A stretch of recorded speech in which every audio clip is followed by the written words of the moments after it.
سر به رضوان و طوبی، به وحی الهی، به قرآن جاری، به تورات موسی و انجیل عیسی.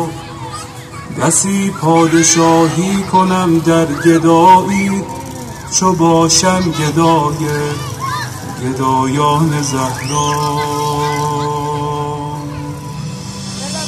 چه شبها که زهرا دعا کرده تا ما همه شیعه گردیم و بیتاب مولا.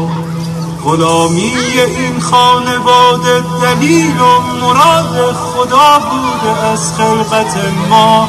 مسیرت مشخص، امیرت مشخص، مکن دل ای دل بزن دل به دریا. که دنیا به خسران عقبی نیرزد، به دوری ز اولاد زهرا نیرزد.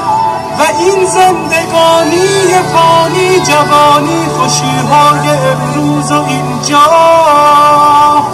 به افسوس بسیار فردا.